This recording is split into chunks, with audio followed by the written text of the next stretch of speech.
Yeah, we are very fortunate to have Mishy from the Upstander project. She is going to present Indigenous people in the American Revolution, and she's going to be focusing on bounty proclamations. And she's actually spending her making time during her conference over at Museum of Fine Arts, and so we're very, very appreciative of her for making this time. And if you want to talk a little bit about the Upstander project as well, and then the academy that you're doing, and then we can go into your presentation. That would be great. Thank you, Gorman. Greetings, everyone. My name is Mishy. I'm an educator. I devote myself to teaching teachers and their students, mostly middle school through graduate school, about, at this point, the history and current reality of genocide against Indigenous peoples in the place we now call the United States.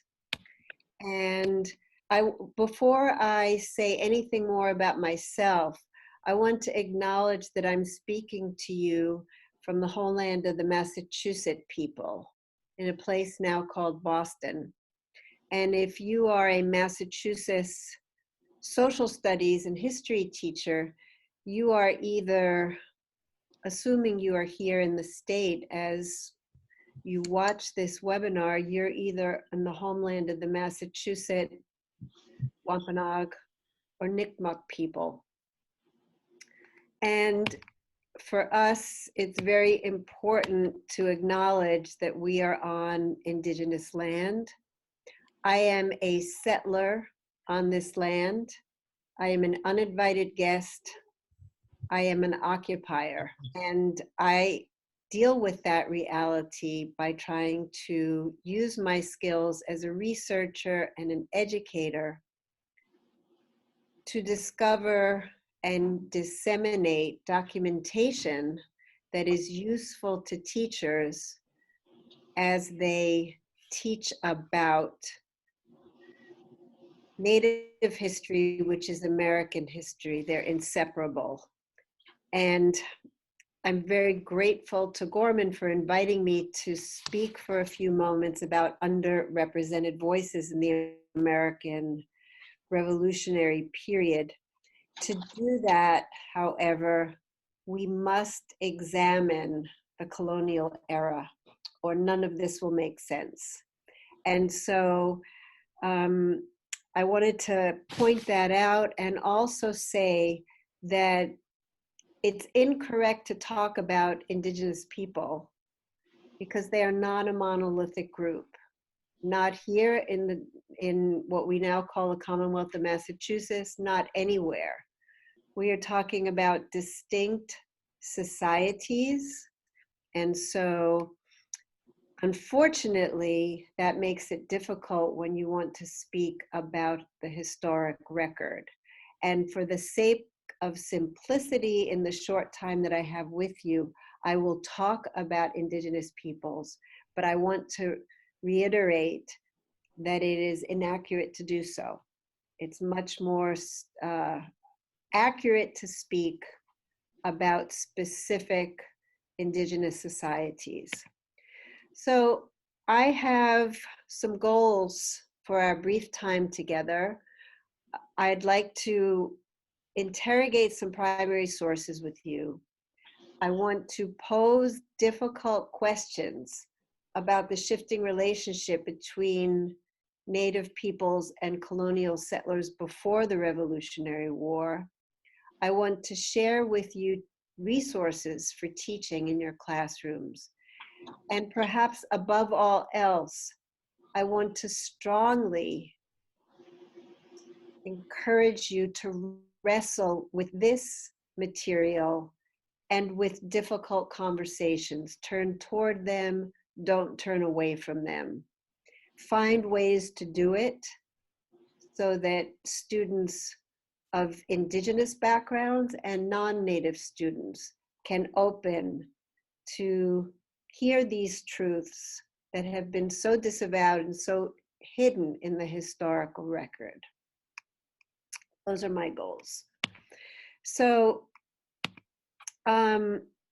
the first thing, and I apologize, but my slides are jumping. And so the first thing I wanted to focus on is kind of an overview framing of the historical backdrop to help us think more deeply about the relationship between this underrepresented group, Indigenous peoples upon whose land all learning and teaching take place today, and certainly did hundreds of years ago, and the colonial settlers who came almost 400 years ago to the indigenous village of Patuxet and renamed it Plymouth.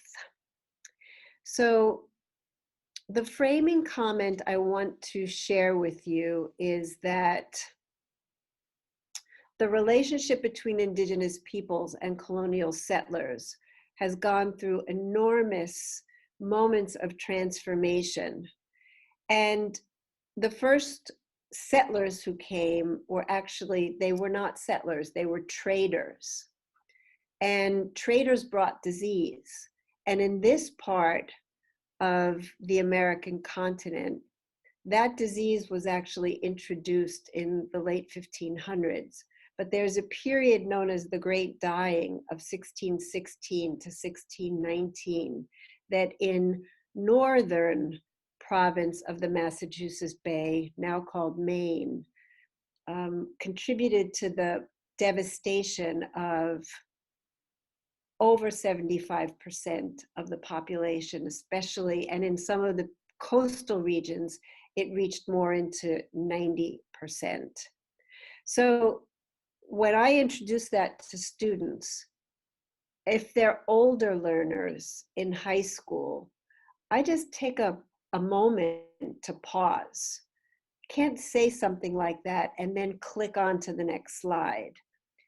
I ask students to think of the people they most love in the world, to just bring them into their hearts, and then consider what it would be like to lose 7 out of 10, or 8 out of 10, or 9 out of 10 of your beloveds.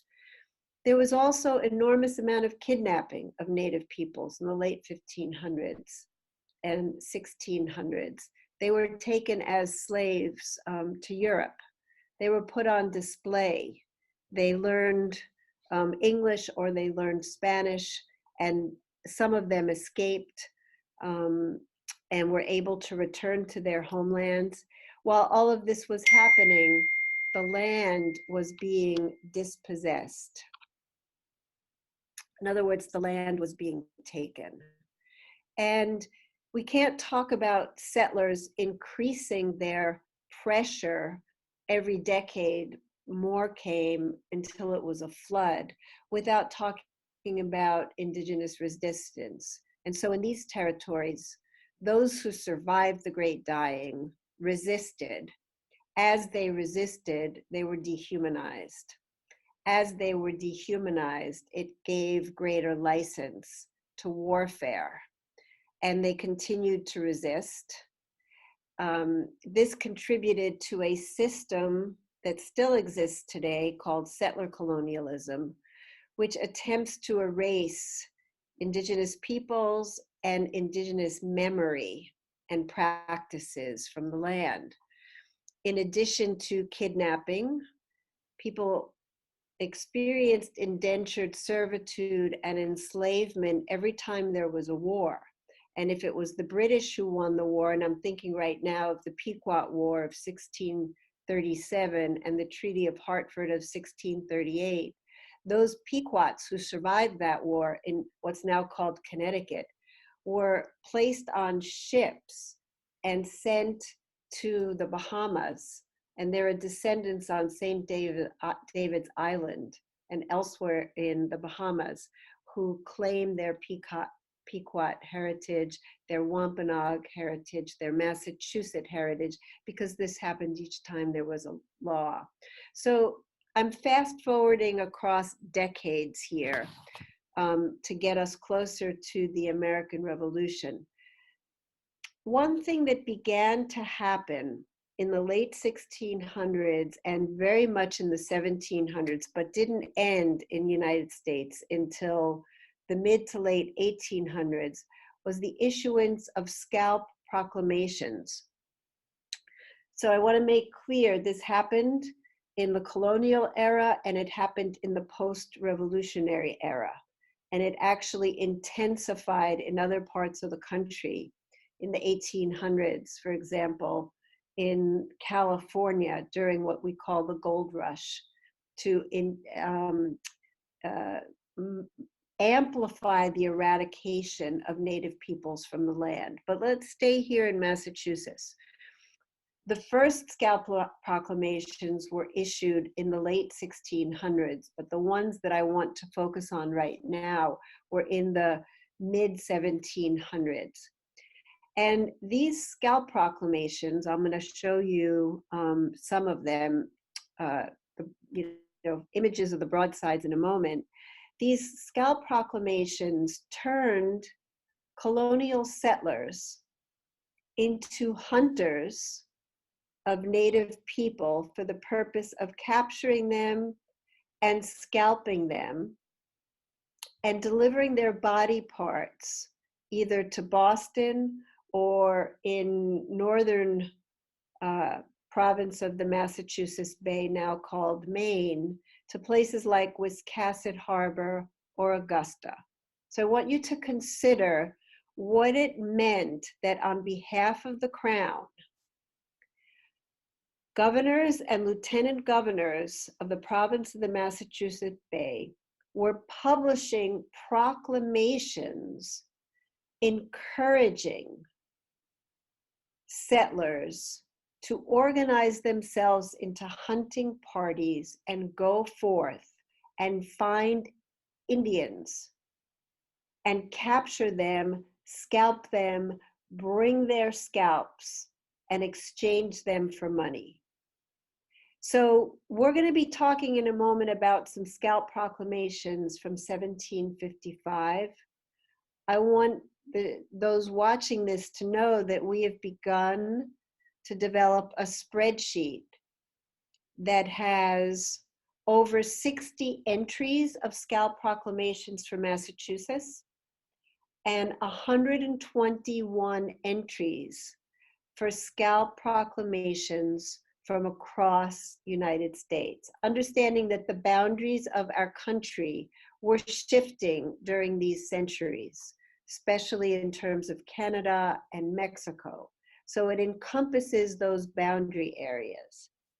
So before I show you the images of the scalp proclamations, which I would contend constituted terrorism, and colonial subjects were committing acts of terror.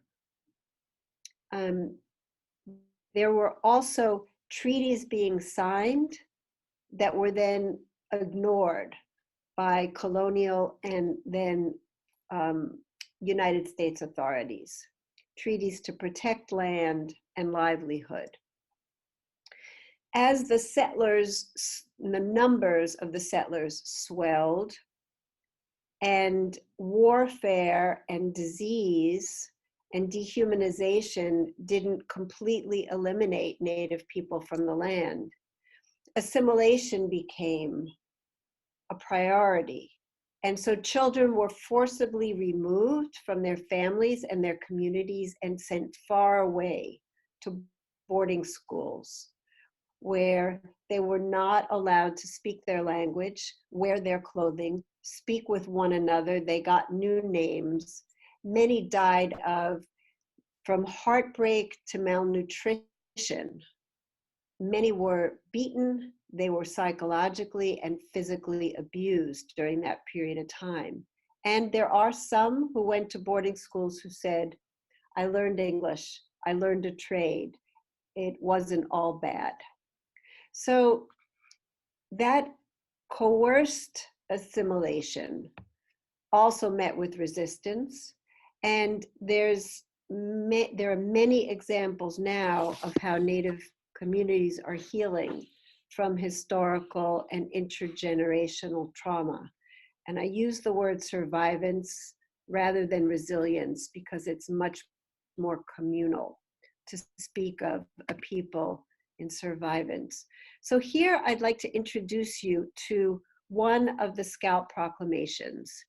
And I want you to just imagine with me for a moment. This is June, so it's almost the summer of the year 1755. So the American Revolution is a couple of decades into the future. So we are talking here of proclamations. In this particular case, William Shirley was the Captain General and the Governor-in-Chief of the province of the Massachusetts Bay. So we're talking here about the 12th of June of 1755. So I want you to imagine this particular proclamation by Governor William Shirley targeted indigenous peoples from 4 tribes that no longer exist as such: the Norwich-Wauk, the Aresaguntukuk, the Weewanack, and the St. John's tribes. There are people from the St. John's tribes currently alive in what we know as the Canadian Maritime Provinces, but the survivors of this targeted hunting of Native people from the Norwich-Wauk, the Aresaguntukuk, and the Weewanack took refuge. Those who survived this hunting campaign took refuge amongst the Passamaquoddy and the Penobscot and others in the place we now call Maine. And as you can see, there were specific amounts of money offered for male prisoners above the age of 12, 50 pounds. For male Indian scalps, 40 pounds. Women and children, 25 pounds. And women and men under 12 years old, 20 pounds. 50 pounds for a single scalp was almost as much as the annual salary of a teacher at that time. So the point I want to make is that this was profiteering. It was money coming from colonial coffers to pay for the murder of people who were being targeted for extermination. And I know, Gorman, we don't have time right now to talk about the United Nations Convention on the Prevention and Punishment of the Crime of Genocide.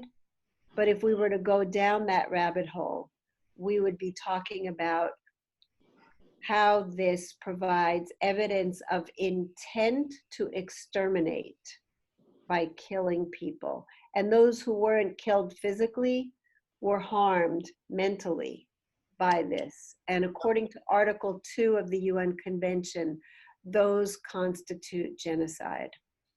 I really appreciate what you're, this is Charlie coming in here. I really appreciate what you're saying. And I wonder if, when I talk a little bit about this smallpox blankets, I'm going to talk about some of these same issues.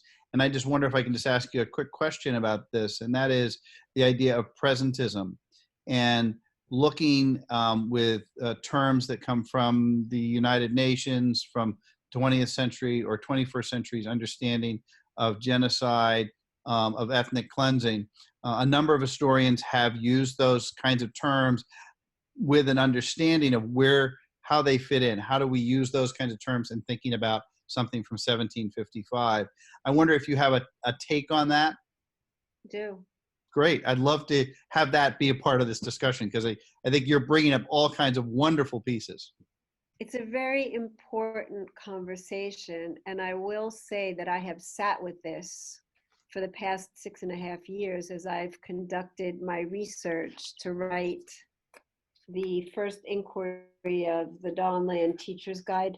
Mm-hmm. Dawnland is our documentary film about the Maine Wabanaki State Child Welfare Truth and Reconciliation Commission and the forced removal of Wabanaki children as an expression of genocide.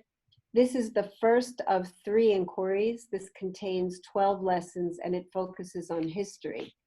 The history that those of us who are non-native were not taught, because we were taught by teachers who only know what one of my Wampanoag scholar teacher friends, Gisatanamuk, refers to as the view from the boat.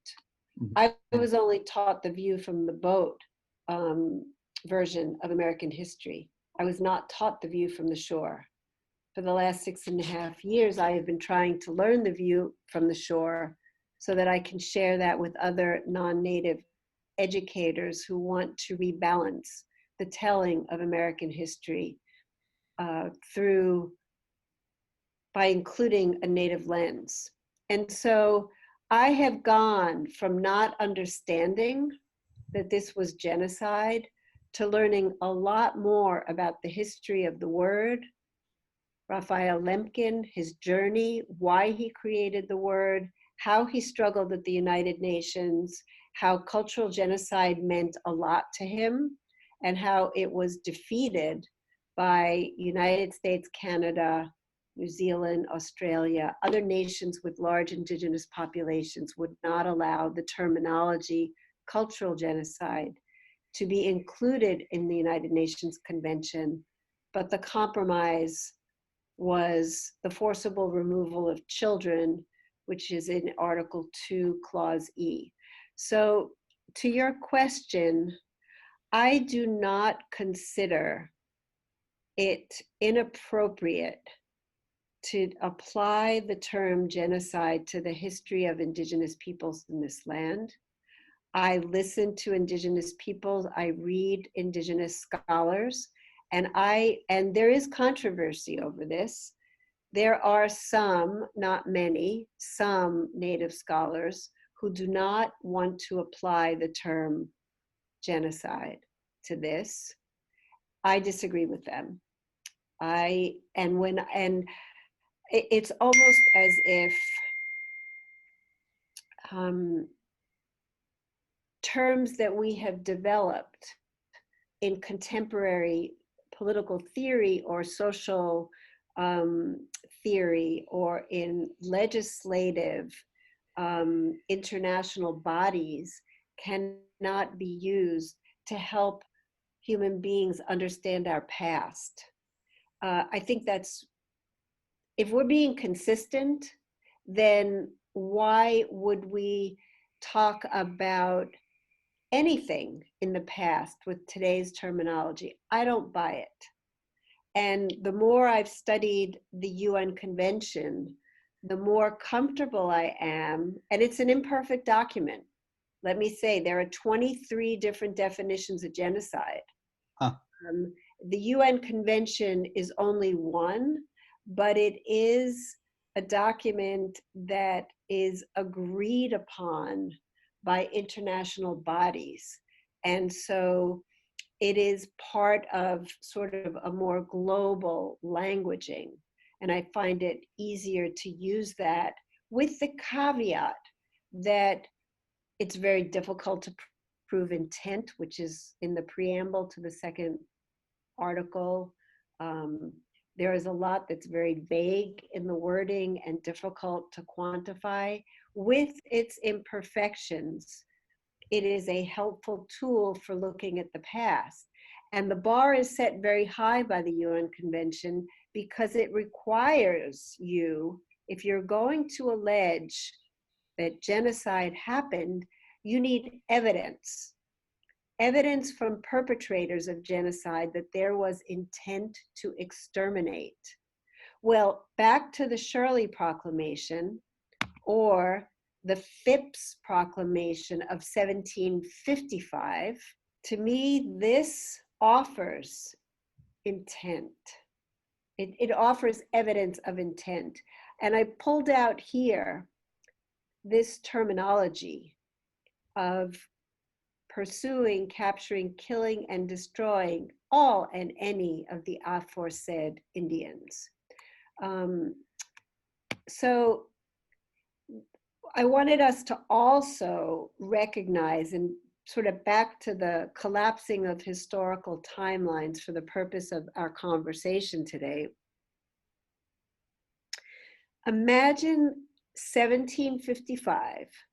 These proclamations are being issued in Boston. They're also being issued in Pennsylvania in 1756. You could see in this nation right here on the screen, men, as far as I know, it was always men, organized themselves into small hunting parties. They would check in with the colonial authorities near them and say, we've heard there are Indians across the valley or across the river or on the other side of these hills.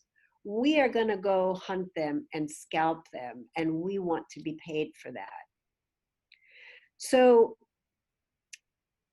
as far as I know, and Gorman and Charlie and those who are watching this, I hope that our joint efforts will generate a young, eager future historian who can burrow into the colonial era records, because we do not know how much money was paid out in exchange for scalps of Native people here in what we now call New England. We don't know how much. We don't know how many scalps and bodies were brought in. To me, that's very disturbing. Why don't we know that? I'm going to say something very provocative here, but I'm going to say it anyway. Native people were hung on Boston Common after Palmetto Comet's rebellion, otherwise known as King Philip's War. There is no memorial plaque. No one, to my knowledge, and I've emailed the Boston tree warden, no one even knows where the tree was. And yet we memorialize, and we do it well, so many other things in this place now called Boston. We memorialize those killed from gun violence. We memorialize the victims of the Boston Marathon bombing. Why don't we recognize this history in our midst? I'm disturbed by that.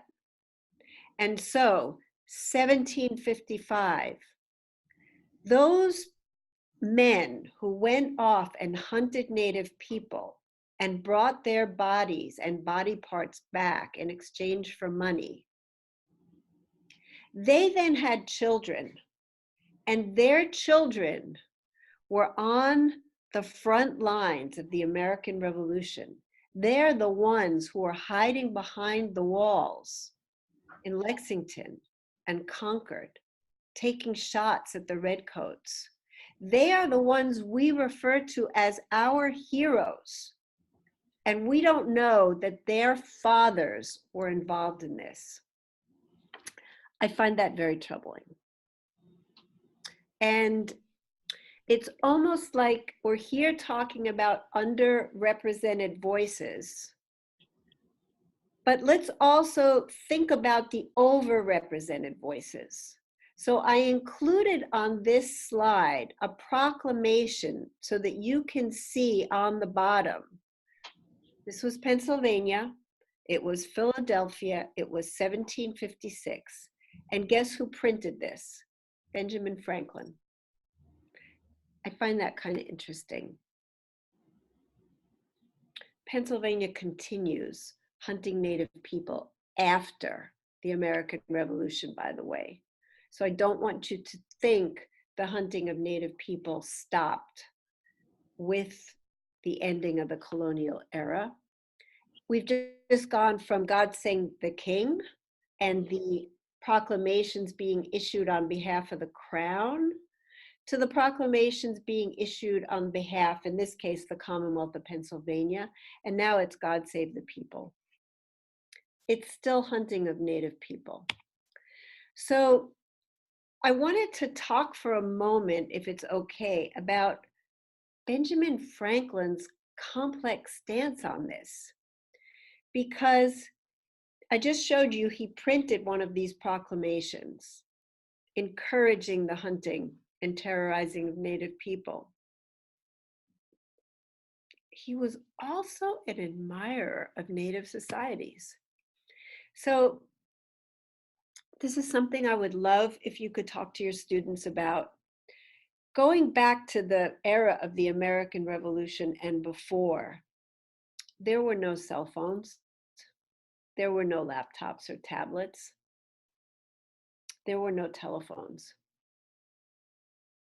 People communicated by writing and by speaking. And people would often, if they were fortunate enough to know how to read and to have a book, the way they communicated, because the author was often months away by ship, they couldn't communicate easily. They would write in the margins of a book, almost debating with the author. And so this is a book that was written by Matthew Wheelock, Reflections, Moral and Political, about Great Britain and her colonies. And this book ended up in the hands of Benjamin Franklin. And he was very perturbed by the way British citizens and intellectuals and aristocrats reflected on the reality of the colonies. We're still in the pre-revolutionary period here. And so Franklin wrote in the margins of this book in a debate with the author. And as you can see, one of the things he said, and I highlighted it for you, is happiness is more generally and equally diffused among savages than in our civilized societies.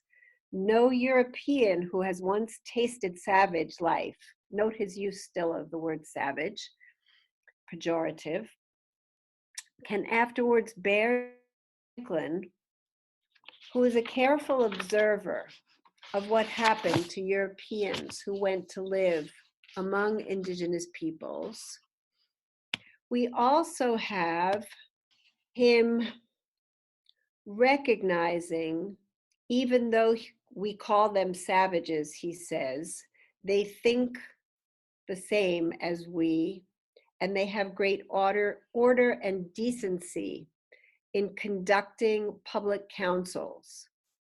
And he describes here how they would have conversations and listen to one another and not interrupt ever was deemed highly indecent. And so this is his praise. Now I want to call your attention to something that Benjamin Franklin did to further the revolutionary cause. He fabricated stories of massive scalping of colonial settlers by Native people. This was not that long. It was toward the end of the Revolutionary War. But he was trying to make the case for better terms of agreement between the colonies, soon to be, the first states of the United States, and the British as they negotiated their treaty. And so he scapegoated Native people in this. We talk a lot right now about fake news. This was fake news done by him for a purpose, to get better terms in the Treaty of Paris. So I also want to mention the obvious, and if you're a historian and you're watching this, you know that this is the 27th grievance of the Declaration of Independence, and that it talks in blameful tone about the merciless Indian savages that the king has excited, and I would say incited.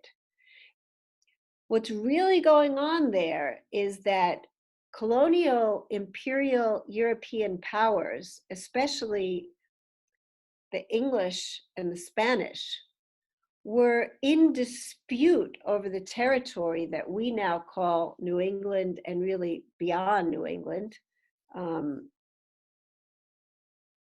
And they were trying to gain the loyalties of the indigenous peoples of the different regions, making statements like, I'm the most reliable, I will protect you the most. They were saying it in English, they were saying it in French. What they were really doing was trying to divide and conquer, which is what colonial powers do.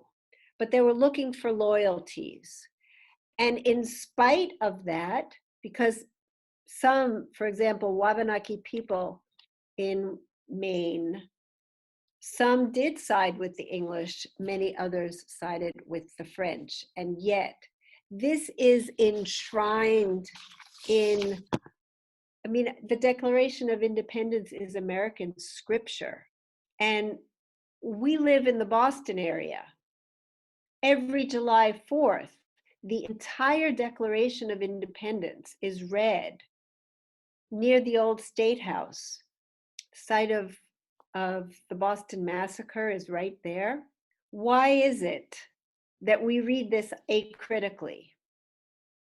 Why do we allow this to be read every year as part of our scripture and our national ritual of remembrance without noting that this is deeply disturbing and that there is hundreds of years of history behind this? I guess I would like to leave it there so that my colleagues can make comments, ask questions. And I'm very sorry that I'm not in direct dialogue with the teachers who are watching this. If you want to be in communication with me directly, I would love to hear from you. You can reach out at Mishy, M-I-S-H-Y, at upstanderproject.org. That's how you spell my name. Mishy, can I just, first of all, thank you very much. I'm sure Gorman will add his thanks as well. But I want to go right to Dawnland. How would teachers have an opportunity to preview the film or consider bringing it to their school? Thank you for that question, Charlie. So the film right now is available to all educators. And I would be comfortable saying those who watch this webinar, we will extend to you a discount off of the already, we think it's a pretty affordable rate for educators to buy the film. They're K through 12 teachers. Just go to dawnland.org and search for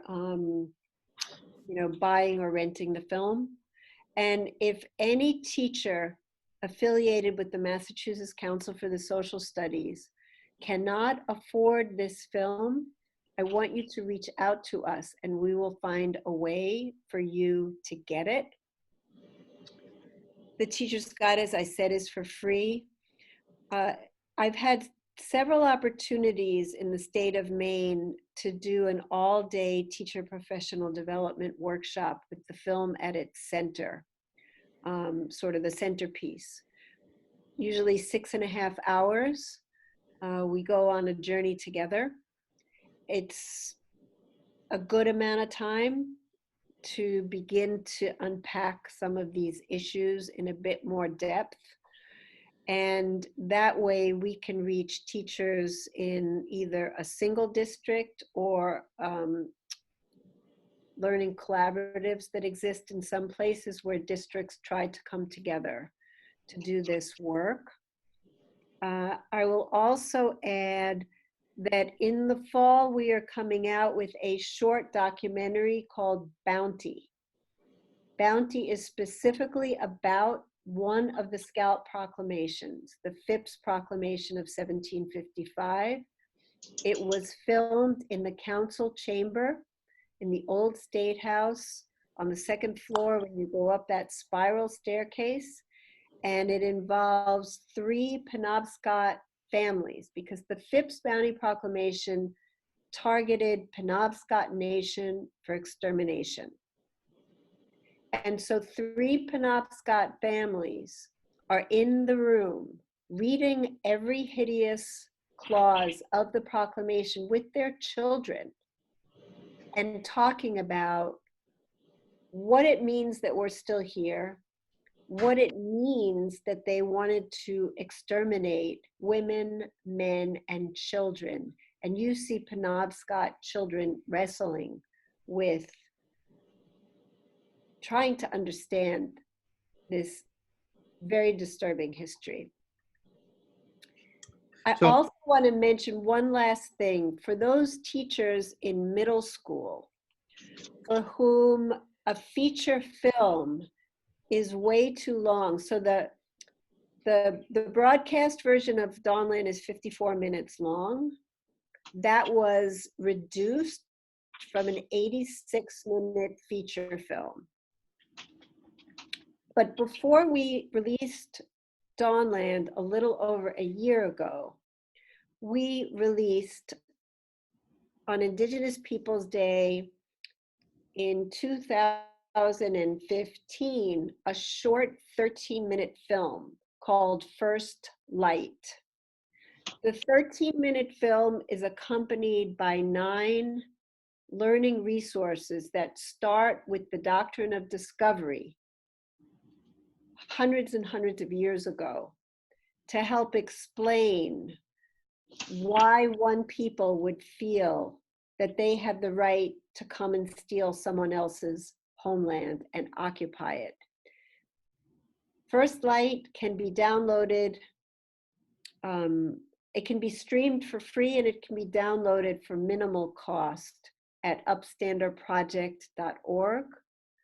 And all 9 of those learning resources are freely available to all educators. They include historical context, discussion questions, primary sources, and excerpted documents from primary and secondary sources. Thank you. That's great.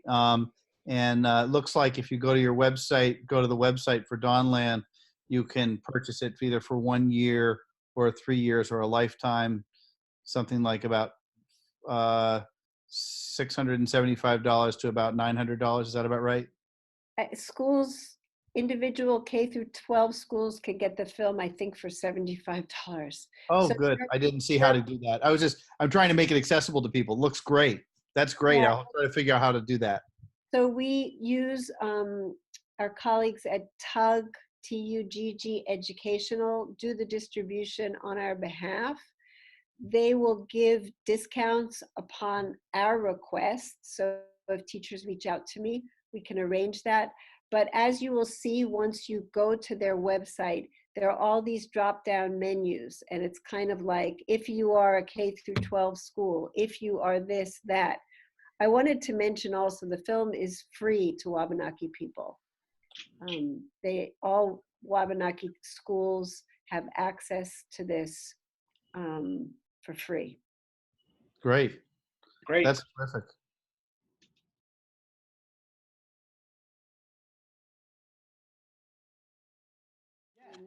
Our colleagues here in what we now call Massachusetts and in the Wabanaki territories say that they have been here for 13,000 years. Yeah. Uninterrupted place of human settlement. And so, the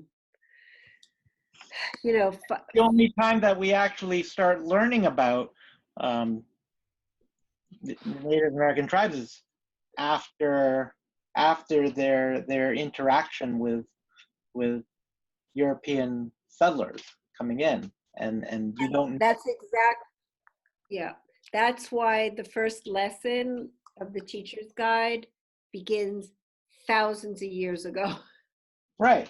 Yeah. Yeah. It doesn't begin in 1492. That would be a travesty. That's So right. you're absolutely right. Yeah. So I think, this is great in terms of providing the context of,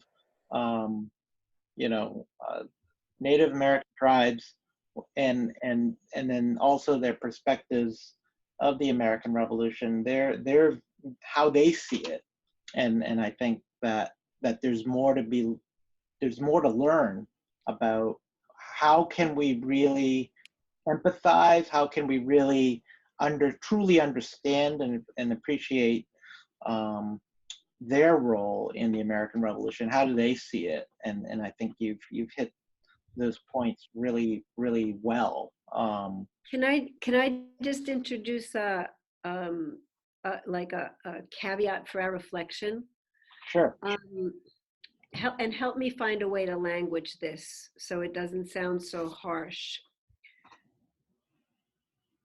Empathy is one thing, Mm-hmm. and that's generally a positive. Understanding the power dynamics of brutal and cruel history is different than empathy. And although empathy may help us to open up to a deeper understanding of that history, and understanding trauma across the generations that has led to the appallingly high rate of suicide amongst Native youth is really important, because that slide that I had where I started with traders and disease and went all the way down to survivance, that's not just a list of things that happened. That is the destruction of people's lives in a variety of ways. It also means that the generations who perpetrate have also been damaged and lost humanity in the process of terrorizing other people, dehumanizing them, despising them. Forgive me, Gorman, but continuing to call the sports team the Womps. Yep. All of that is a thread in a very hideous, and for a lot of non-Native people, tremendously invisible stranglehold. And so we have to find a way for us as non-Native people to recognize we're damaged in this process. Native people they are traumatized by this, especially because there are dozens of schools in this state that insist on mascots with the same tired arguments that it's our pride and our heritage, ignoring the American Psychological Association's recommendations about the destructive impact of things like mascots, not to mention the Massachusetts state steel and flag that's everywhere around us. So I want to convey a sense of urgency around this. I'm speaking in, July 31st of 2019. 2020 is around the corner. The celebration of the arrival of the pilgrims to the Wampanoag village of Patuxet, that was then renamed Plymouth, has been lost in our memory. We're not telling the true story. We're not telling the full story. We must. For 2020, we have to produce that shift. And we need a cadre of teachers and teacher educator leaders like yourselves who feel that sense of urgency and collective responsibility to do something about this. It is unacceptable that we are still having this conversation. There is no exhibit in the old State House suggesting that the Shirley or Phipps bounty proclamations of 1755 were signed there. They allowed us to make the film there, but there is still no exhibit. Why can't we have Massachusetts middle and high school children involved in learning this history and get to feel the sense of urgency to petition the old state house. Let them have a sense of taking informed action. That's what building an informed, engaged citizenry is about. You guys have so much power. Help us do that, please. Yeah. And I think I think it's also just, this is a great opportunity. I think, particularly, like in eighth grade and also in high school, where we have this civics law. Right. And I think this is a great avenue to really bring to the issue, as a student civic project, focusing. And I think this is a great opportunity where we could mobilize efforts, communities across the state to really start thinking about this as a potential topic for a civics project, bringing to light. I wonder if I could share one last slide before I say goodbye. So one thing I would love for teachers to consider is these two questions. How has racism, white dominance, settler colonialism, and erasure of Native people influenced your understanding of the American Revolution? And what questions do we need to ask? What are the conversations we need to have with our students? Yeah, there's a lot in there, and thinking about the American Revolution with a completely different lens, and what you're, I think, adding in. I particularly like a lot of what you're saying about our understanding of Benjamin Franklin.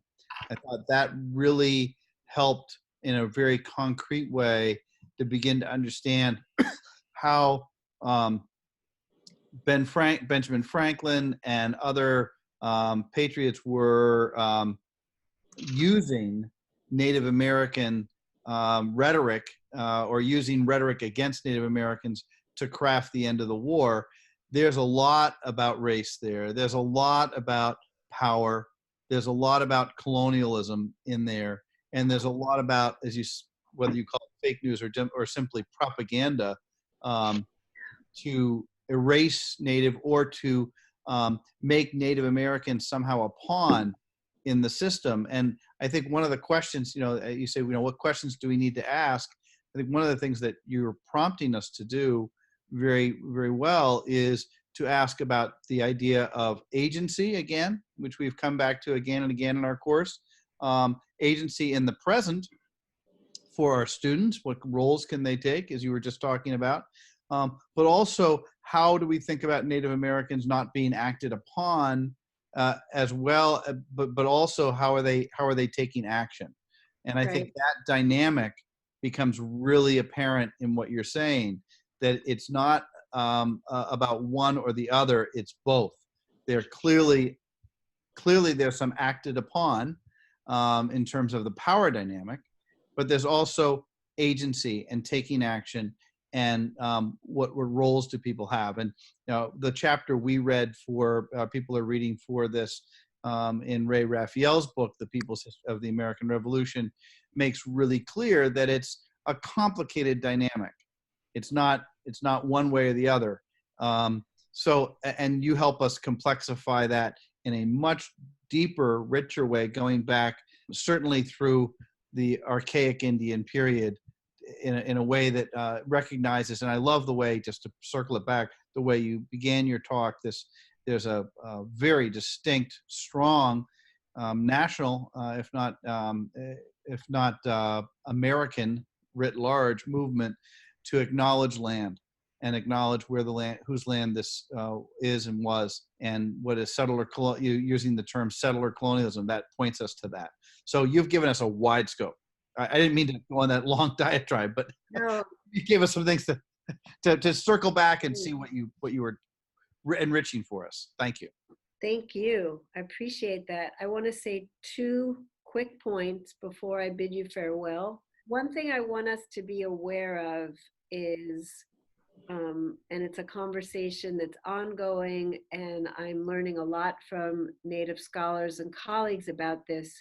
When it comes to Native people, it's not about race. And it's really important for us to get that. It's about kinship ties. It's about the community that claims you, which is why being here in Massachusetts, I'm not going to name any names, but everybody will know what I'm talking about in terms of DNA analysis. That is so not the point. Right. And sometimes when I do workshops, especially this happens in Maine, I get a couple of things. Oftentimes people will say, I have an ancestor who hunted Penobscot or Passamaquoddy people, and I have to deal with this, and I'm a teacher. And I'm so grateful now to know this and have tools to work with. For whatever reason, here in Massachusetts, what I often hear is from non-native teachers, yeah, I think I heard that I have a native ancestor somewhere going back. I need to look into that. Well, it's really not as important as acknowledging.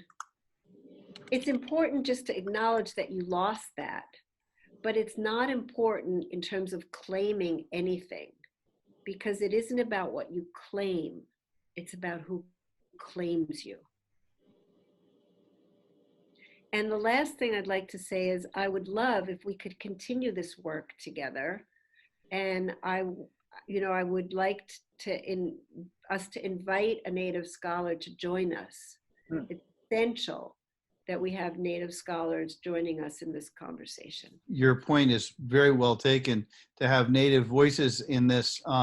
When the video series I was talking about before, We Shall Remain, was put together in Massachusetts not too long ago, there was a very concerted effort to have Native voices not just be heard, but be central to the shaping of that video series, which I think is a very good history video series, not just the Before the Mayflower first episode, which I'm promoting, but gets those voices in. Or similarly, there's a group in Massachusetts called the Colonial Society in Massachusetts, and a few years ago, not too long ago, the head of that, a guy by the name of John Tyler, was instrumental in organizing a conference which was about Native American scholars, and Colin Calloway being at the forefront of Native American scholars telling the story of the history, and how that history is sometimes told differently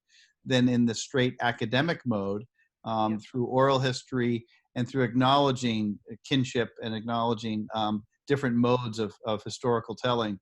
That was, I think, a real breakthrough, and that work is continuing and is very important. So I can't tell you how excited I am about the project you're doing. I'm so hopeful I have an opportunity to be able to see your film. The documentary film that I mentioned a moment ago, Dawnland, which I'm kind of delighted and pleased to say we were just nominated for 2 Emmys. Yeah. Excellent. And it was screened on PBS Independent Lens last November, and more than 2,128,000 people have watched Dawnland, and we're continually being invited to school districts and classrooms, universities, community settings, faith organizations, and conferences all over the country to share the film and share the teacher's guide. But I wanted you to know that as I began this research, as a very ignorant, non-native woman educator, a white woman in this society, having been taught and raised by teachers who only knew one version of history, the compelling question for the teacher's guide hit me over the head like a 2x4. And it is, what is the relationship between the taking of the land and the taking of the children?